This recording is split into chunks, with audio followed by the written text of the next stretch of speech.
各位朋友，北京小飞机撞大楼这个事儿啊，有人说放在美国那就不叫事儿。确实，美国呢你会经常看到有这个小飞机呢撞入了民宅啊，或者是这个迫降失败。因为美国的这个私人拥有的小飞机的数量极多，但是北京这个事情可不寻常啊，它是发生在中国的首都，而且是靠近了中南海敏感地方的这个事件，就显得极为不寻常了。到现在这个事情仍然有很多的谜没有解开，越来越多的这个视频呢，现在呢是在网上呢暴露了出来，而且呢很多的这个外媒呢对此呢都予以了这个关注。你比如说是纽约时报包括法广，包括 BBC 都做了大篇幅的报道。那么这个事情他们是怎么说的呢？首先呢，最新的现场的视频，有的这个当场的这些群众嘛，拍到了小飞机的残骸掉落的这个情景，那比较吓人的还是。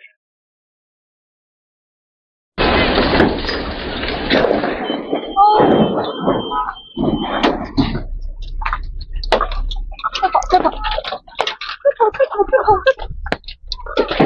哦！啊！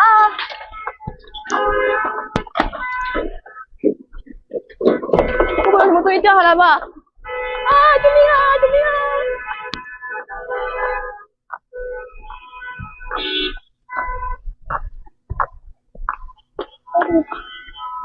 我要不要保护自己？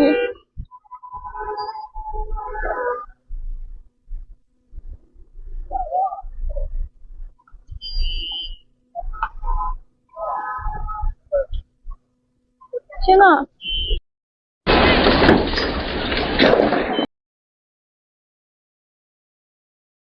还有的群众呢，拍到了这个事件发生以后呢，在中国尊的周围，当地的警方呢部署了移动的雷达车，这也算是一种未雨绸缪吧。根据法国广播电台的报道说这个中国尊周围呢实施了严格的封锁，撞击痕迹远处呢仍可见民航界料北京将迎来最严的这个禁空令嘛那当然了，这个事情影响太过恶劣了。纽约时报也报道了说中国的官方都已经证实了小型飞机撞击了中国尊没有说飞行员死亡，只是说那个造成1人死亡，但是那个纽约时报直接就说是飞行员当然了可能这个大概率的是这个飞行员肯定是死亡了，是吧？那北京当局周六表示，一架小型飞机前一天撞入了北京最高楼现场呢13人受伤，1人死亡。而 BBC 呢是这样报道的 ，BBC 说中国尊撞击事件背后呢有3大疑点，一个是禁区动机飞行员BBC 阴阳怪气的说，一架飞机撞上大楼，这个画面太过熟悉，深深的印刻在当代人的大脑中，熟悉到任何人看到新闻的第一秒，脑子里都会闪过同一个词儿911。911的烈度是史无前例的，2架满载燃油的波音767客机，近3000人遇难。美国纽约世界贸易中心的双子塔化为废墟，而这一事件的烈度则小得多。一架轻型运动飞机仅重340公斤，在108层高的北京中信大厦中国尊的上半部撞出一个窟窿，残骸从空中坠落，底层这个就是楼下的那些易燃品那个篷布之类的起火了，但是呢很轻微。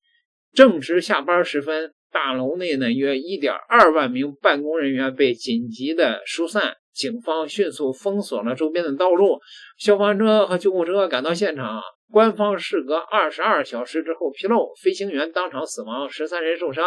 大楼的损坏呢仅限于几片玻璃幕墙，截至次日，窟窿已被临时的挡板给挡住了。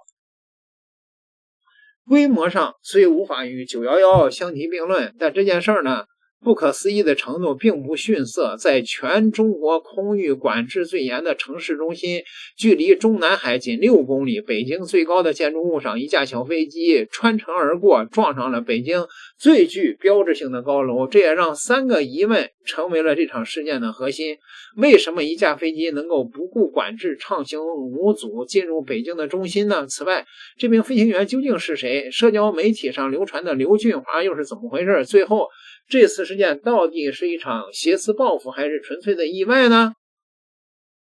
疑点一一架小飞机怎么飞进了全中国空域管制最严的城市中心呢？北京的上空不是想飞就能飞的，民航界熟知的一个词叫做北京大拐弯。从首都机场、大型机场起降的民航班机都要在空中做一个近90度的转向，刻意避开北京市区的上空。北京城区上空是禁飞区，这一点写在中国每一本航空管制的手册里。今年5月起，管制呢进一步收紧，北京全面禁止销售无人机，禁止将无人机及零部件带入北京，所有的室外飞行必须取得许可，连风筝和孔明灯都在封禁之列。换言之，北京的天空不仅对飞机关闭，对一切能飞的器物都关闭了。但是周五6月26号傍晚，一架双座位单发轻型的运动飞机穿过了所有的这些禁令，飞到了北京商务中心区 CBD 的上空。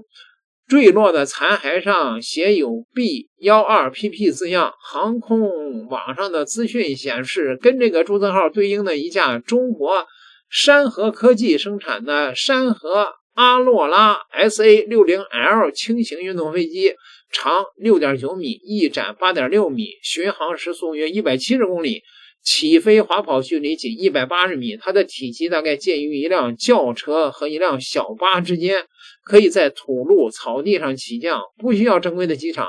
根据公开的资料，飞机隶属东石双月北京通用航空有限公司，基地位于北京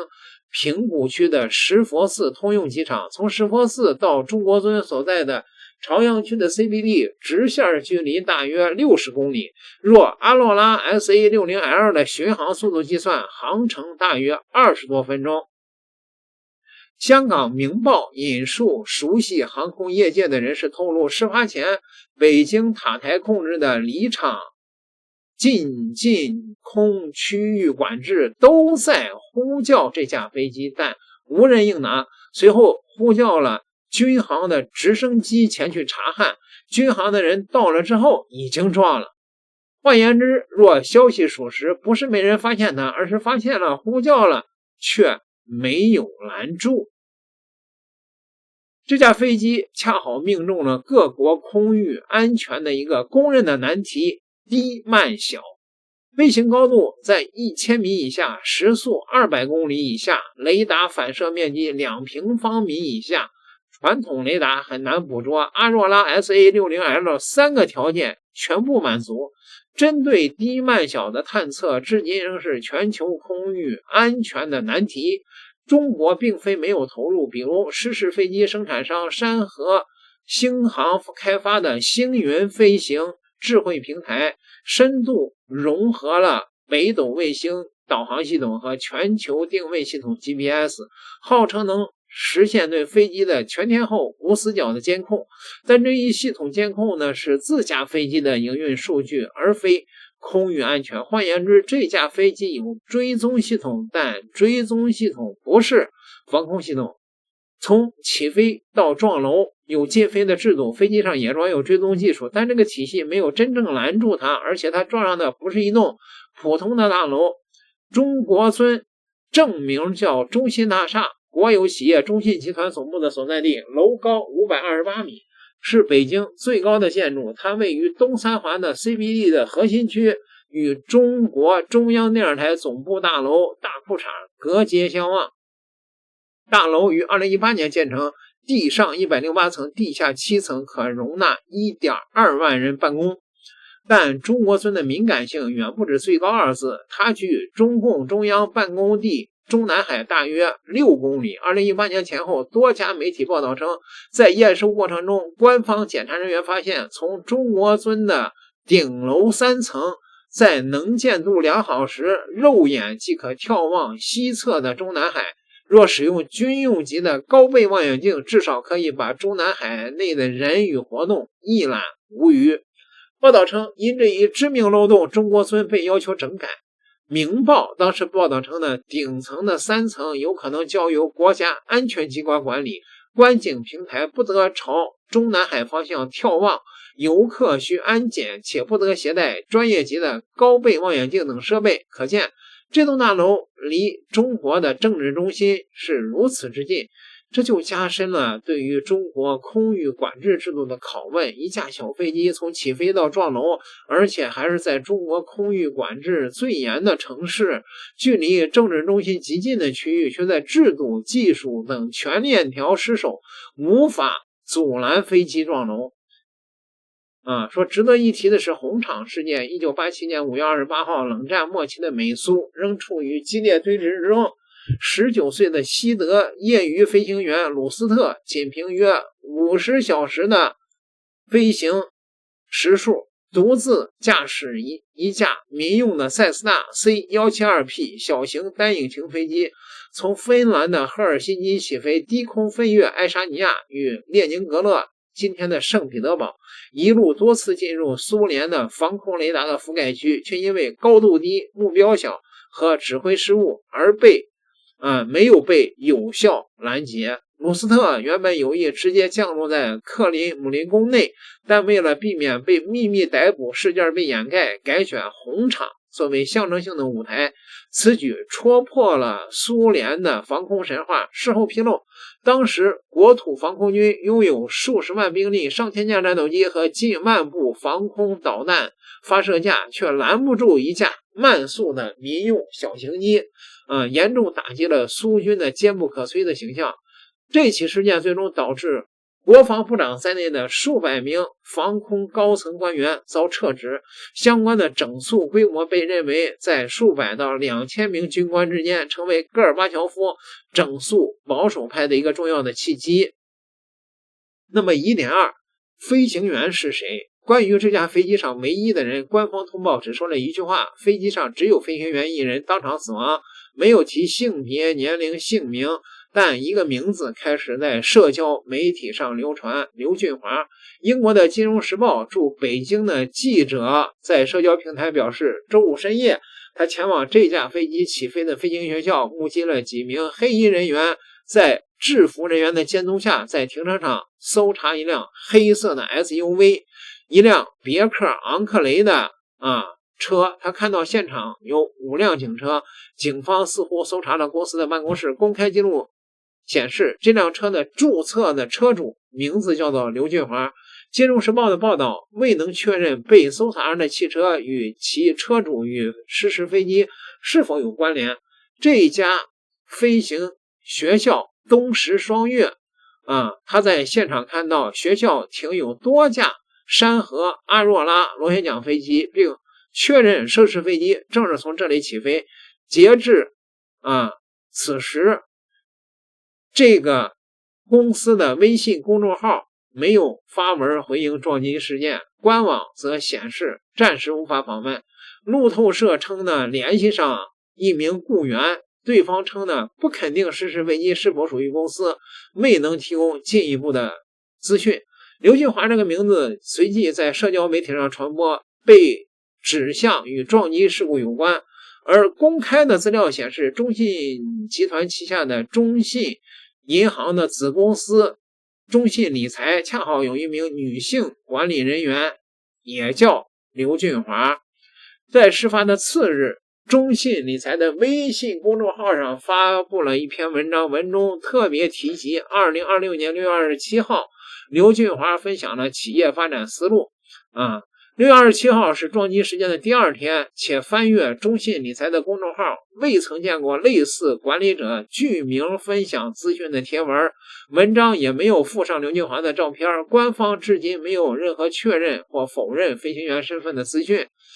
如果飞行员不是刘俊华，那辆别克车为什么停在石佛寺机场？如果飞行员另有其人，此人是否与中信有关？一切都没有答案。与此同时，警方的反应力度也超出了普通意外事故的规格。警方周六27日封锁了通往中信大厦的街区，任何进入附近街道的人员手提包都会被搜查。金融时报的记者问警员为何封锁街区，回答说没有特别理由，是交通管制。那么疑点3，这是冲着中国尊来的还是误撞？